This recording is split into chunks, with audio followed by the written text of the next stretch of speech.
Hello, કેમ છો બધા? તો આજે મેં બનાવ્યા સાંભાર, ચટણી અને મસાલા ઢોસા.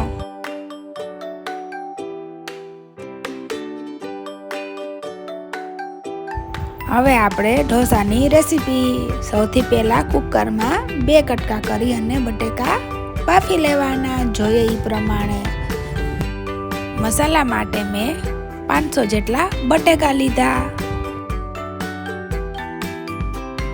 હવે આપણે બીજા કુકરમાં 1 મોટી વાટકી તુવેર દાળ અને એમાં 2 ટમેટા નાખી અને એને પણ બાફી લેશું આપણે.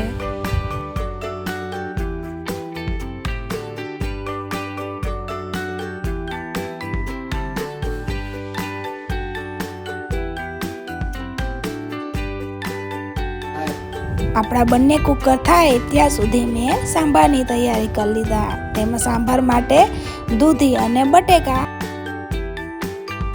સાંભારની તૈયારી પછી મેં કરી ચટણીની તૈયારી. હવે આપણે ચટણી માટે ખમણ લીધું, તીખી મરચી, મોરા મરચા, લીમડો, ચણાની દાળ, આદુ, સિંગ અને મીઠું સ્વાદ અનુસાર. પછી આપણે મિક્સ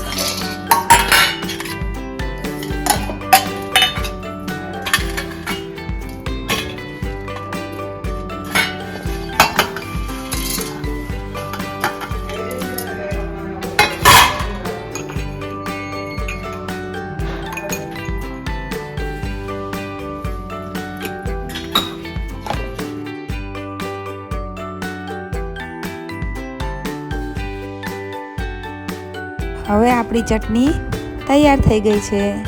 એને મેં કાઢી લીધી છે. તેમાં વઘાર કરશું આપણે હવે.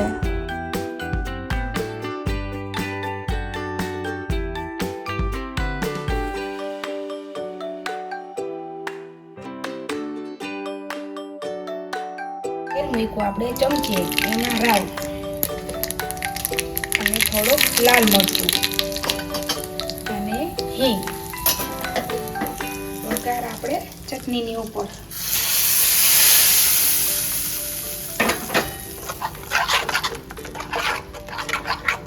આપણી ચટણી તૈયાર થઈ ગઈ છે.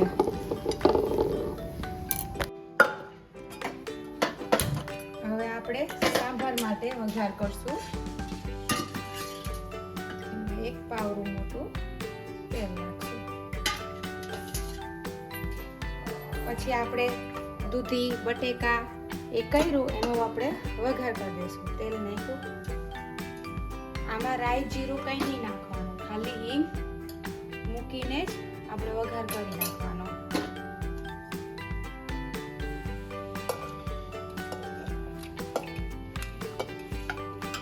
અને 10 મિનિટ રાખવાનું આપણે. આમાં આપણે થોડુંક મીઠું નાખશું. સાંભારમાં પણ આપણે નાખવું હોય એટલે આમાં ઓછું નાખવાનું છે. મરચાંની ભૂકી નાખવાનું. આમાં હળદર ને એવું ના હોય, ધાણા જીરું ને ખાલી મીઠું અને મરચાંની ભૂકી કરી અને આપણે વઘાર કરી દઈએ.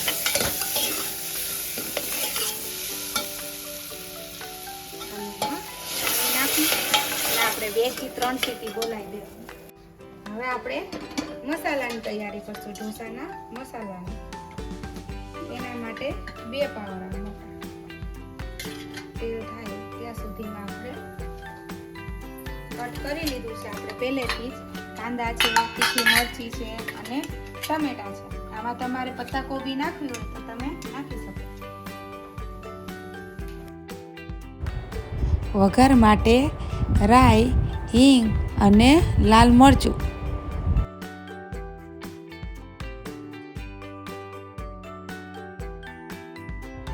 પછી એમાં નાખશું તીખી મરચી અને કાંદા પહેલેથી જ કટ કરેલા.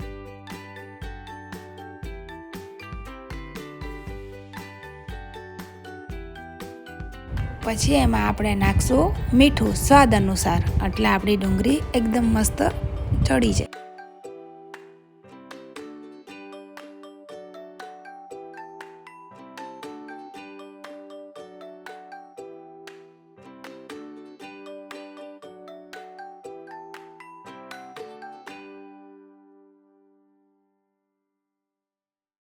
એમાં નાખી મેં નાની 1 ચમચી હળદર. મરચી તીખી નાખી જ છે આપણે, એટલે મરચું જીરીક જ નાખવાનું આપણે, મરચાંની ભૂકી. ટમેટા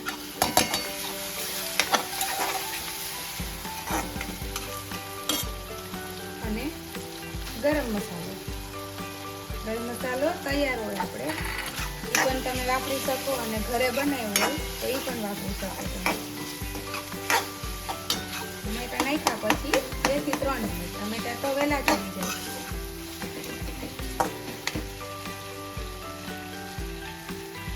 અને આ બટેકાનો છૂંદો પહેલાથી જ કરી લીધો તમે.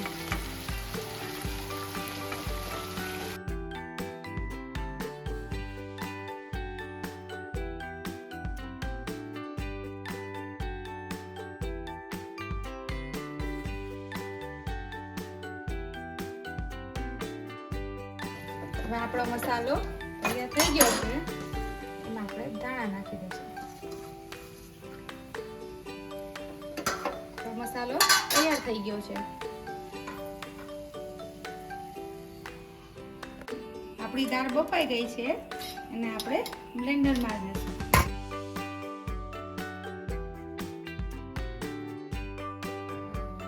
આપણે જે વઘાર કર્યો હતો સાંભાર માટે, એ આપણો રેડી થઈ ગયો છે. આપણે જે મસાલો કર્યો આપણે ચમચાના મદદથી આપણે એને ક્રશ કરીએ.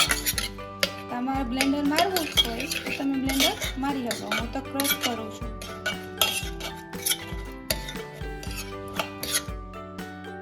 હવે આપણે મસાલો જે હાથેથી ક્રશ કર્યો હતો ચમચીના મદદથી, એ મેં દાળમાં મિક્સ કરી લીધો.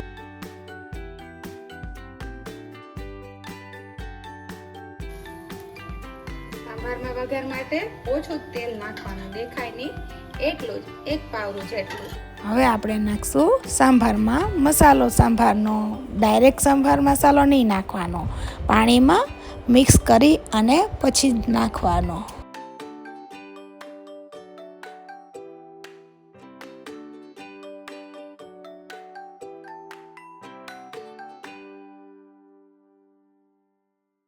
મિક્સ કર્યા પછી આપણો સાંભાર પહેલેથી જ થાય છે, એમાં આપણે મિક્સ કરી દઈશું.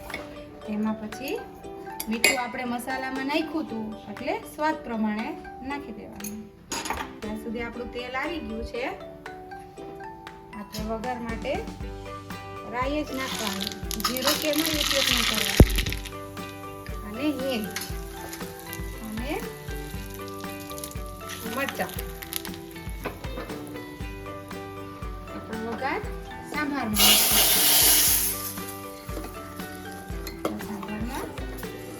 એકદમ તૈયાર. પછી આમાં જોઈએ તો તમે મરચાંની ભૂકી સ્વાદ પ્રમાણે નાખી શકો. કોઈ તો ખાંડ પણ નાખે છે. અમારા ઘરમાં કોઈ ખાંડ વાળું નથી ખાતું, એટલે અમે તીખો ને ખાટો ને એવો ચટપટાળો સાંભાર બનાવું છું. આપણે ખીરું તો રેડીમેડ જ લીધું છે. તમારે ઘરે કરવું હોય તો તમે કરી શકો. હું તો રેડીમેડ જ કરી લઉં. પછી એમાં ઈનો નાની ચમચી 2. હવે એને એકદમ આમ હલાવી નાખવાનું.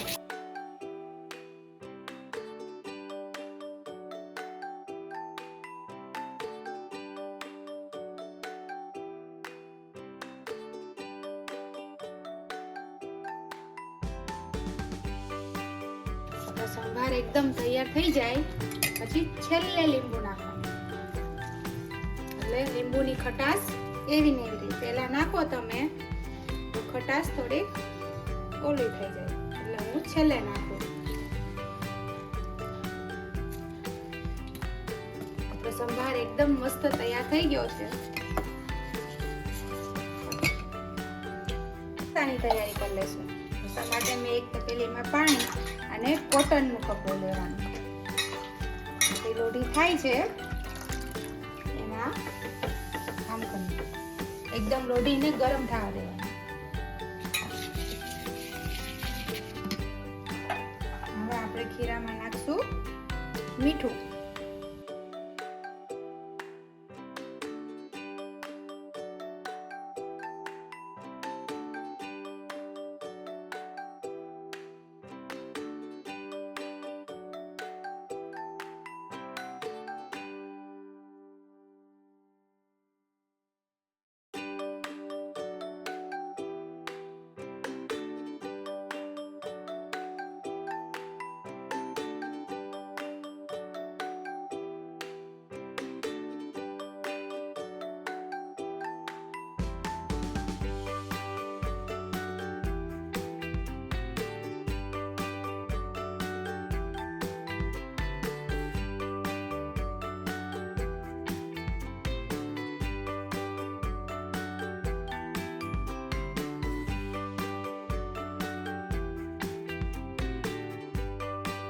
આપણો ઢોસો થઈ ગયો. હવે આપણે એમાં મસાલો એડ કરશું.